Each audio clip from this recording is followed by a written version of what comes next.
Hello Exiles, Red Lord here. If you want to explode your enemies with bleed and poison like your average cutest Australian animal, then stay a while and listen. Alright, but before we jump into an explanation how it works, I just want to give you a quick map showcase of a tier 16 so you believe me that I'm not actually showcasing you some kind of tier 1 map or something like that.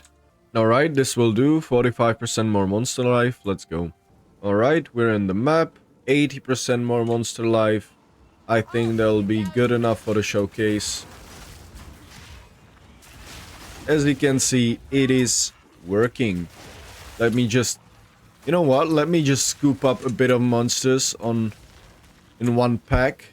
So we get to see some nicer explosions. Yes, that's more like it. Show me. Yep. As you can see, it is working just fine.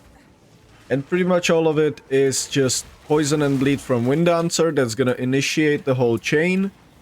And then the Herald of Blood is gonna chain off of itself and finish off the rest of the mobs there are.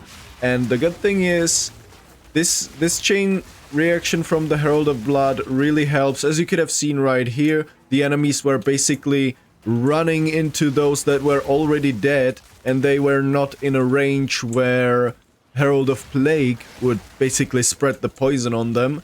But since the explosions from Herald of Blood and Bursting Plague support are delayed a little bit, they got hit by the explosions, thus they started bleeding and getting poisoned. So it really prolongs the duration, if you want to say it like that.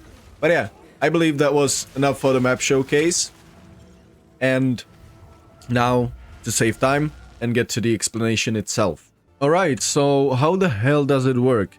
And I should start the explanation with the most important thing if you're here just for that, and that is the Herald of Blood. So how do we make it infinitely chain, right? And the way to make it infinitely chain, the TLDR is, if you're here just for that, Herald of Blood supported with Bleed and Bursting Plague and get 100% chance to poison, because Herald of Blood can poison, but it cannot inflict bleeding.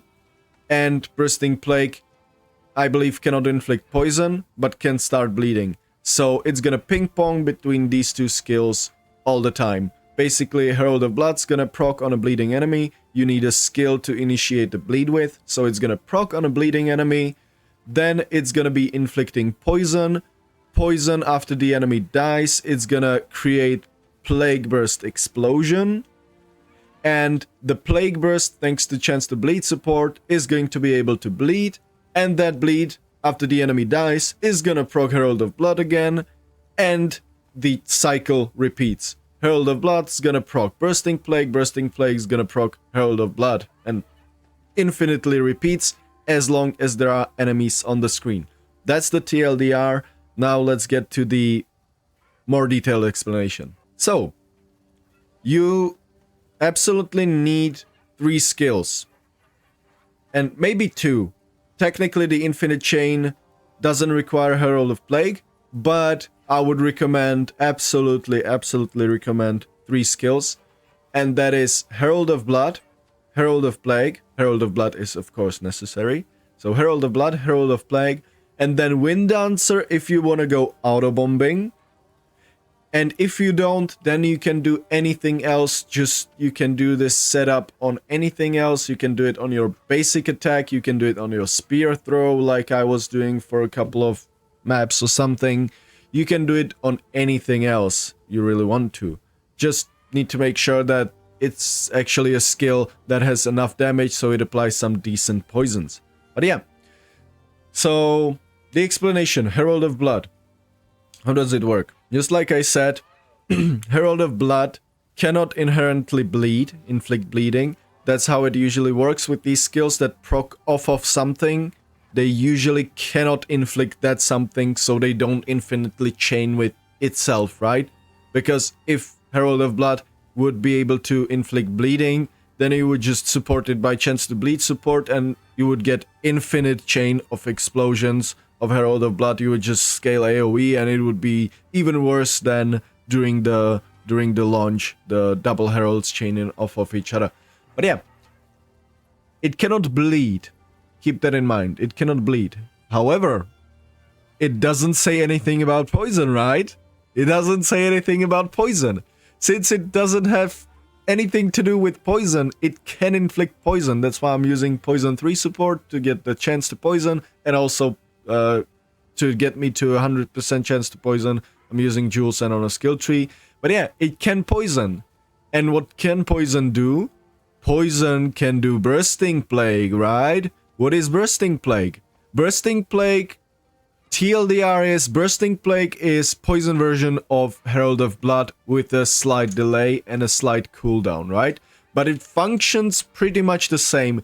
The Plague Burst is gonna proc on the poison enemy based on the poison damage dealt by the skill supported by the Bursting Plague, which in our case is the Herald of Blood.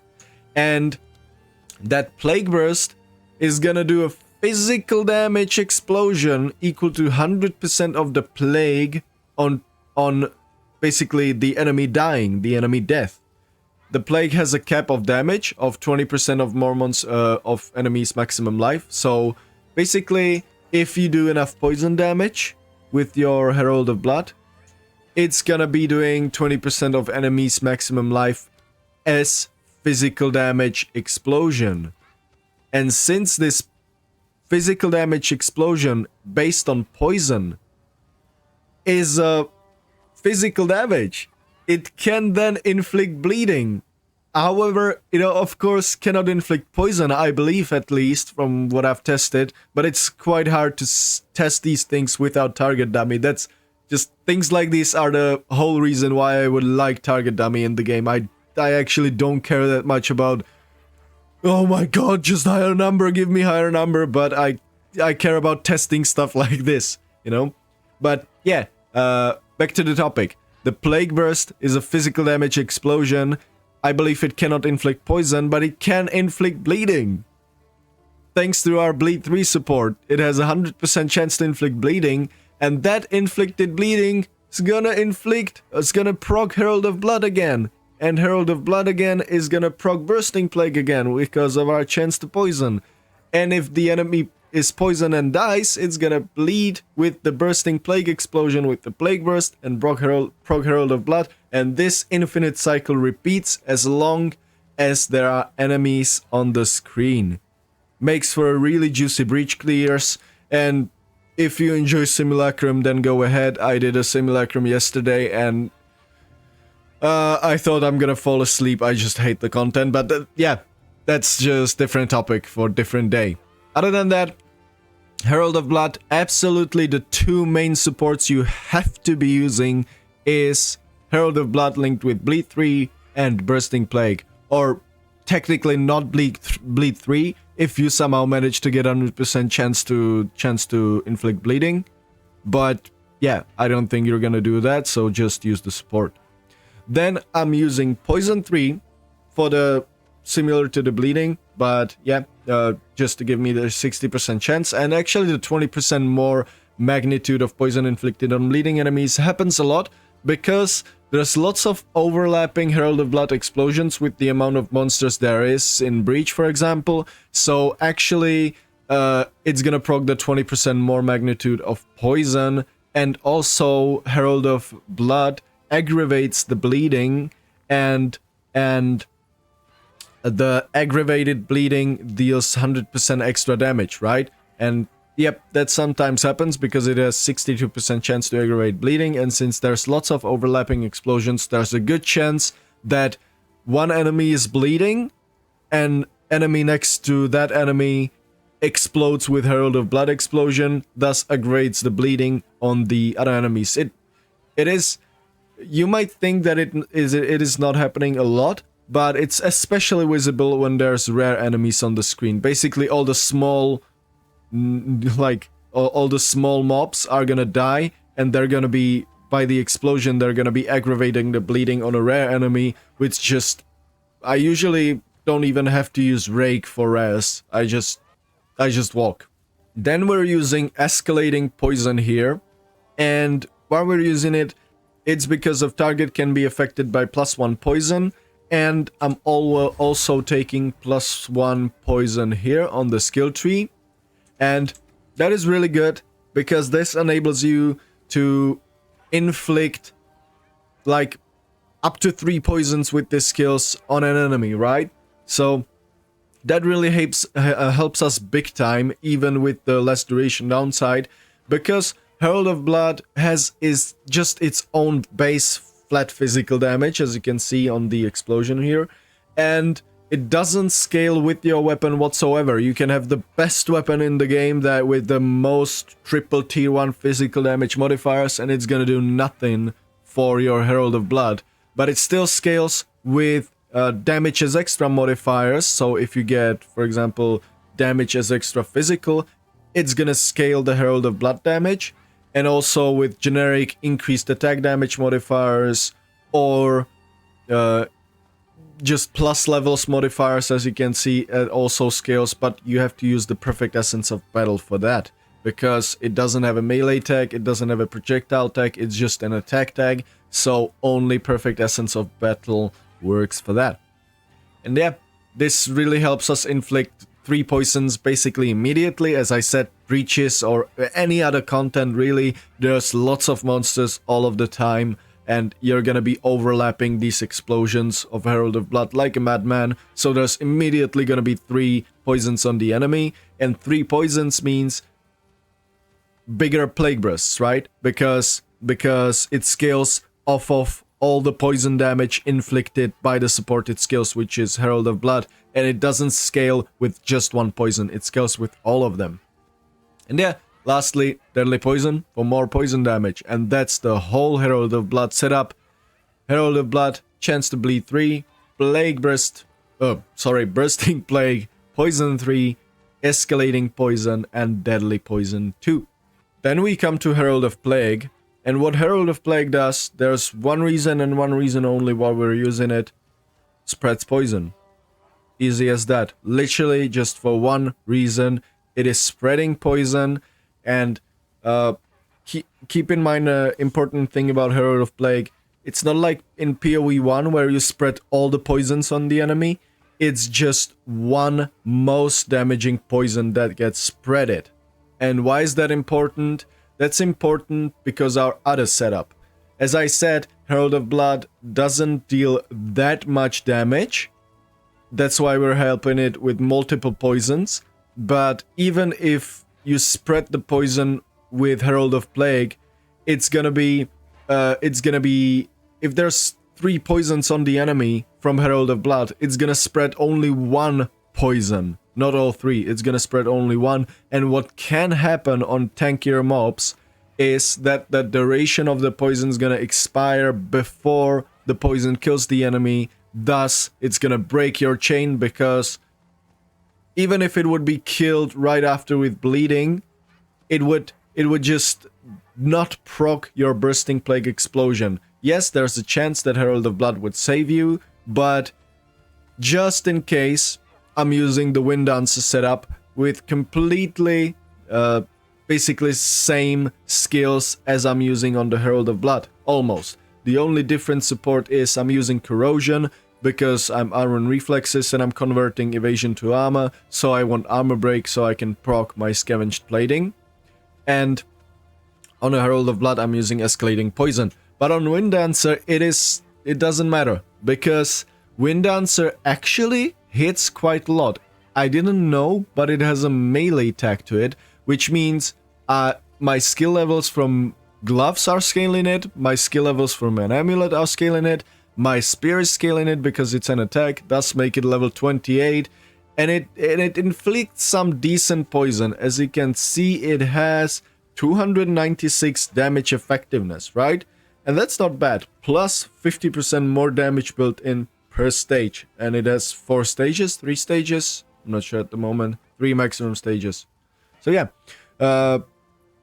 this is gonna be the initiator of your basically Herald of Blood Bursting Plague combo, and this setup right here with Chance to Bleed, Bursting Plague, Poison 3, Corrosion, and Deadly Poison, just with the inherent damage of Wind Dancer, this is going to ensure that the poison Herald of Plague is spreading is actually the poison from Wind Dancer and not the poison from Herald of Blood. And why is that important? It is important because we can support Herald or Wind Dancer, we can support it with literally the same setup as we support our Herald of Blood. So it's gonna be poisoning, and it's gonna be bleeding, thanks to chance to bleed. And that bleed's gonna proc the Herald of Blood. And also, since it's gonna poison, it's gonna proc with decent amount of poison, it's gonna proc Bursting Plague with big damage, right?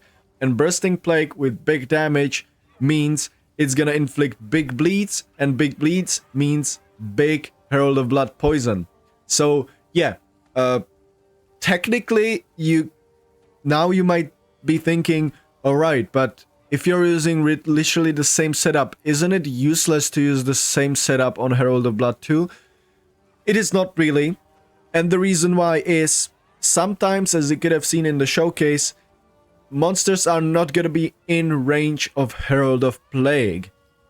And when that happens, basically when some stragglers run to the pack after the pack is already dead, what's gonna happen, both Herald of Blood and Bursting Plague have a slight delay to the explosion.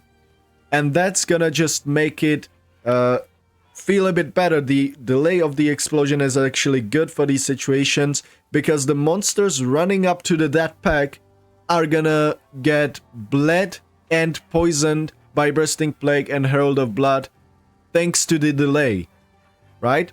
And that's gonna just prolong your combo. Yes, maybe there's a chance that the Wind Dancer poison is gonna disappear, because if there's no enemies in range, it's just not gonna proc the Wind Dancer poison, but it's gonna basically reproc the strongest poison from the Herald of Blood if there's enough enemies again, and that's usually just enough, right?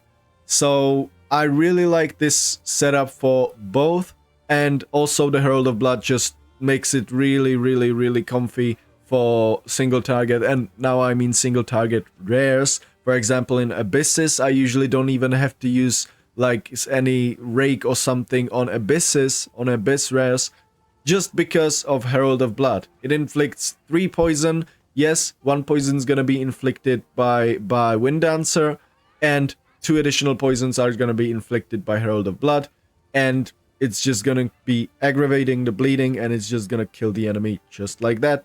And yep, that's the whole setup.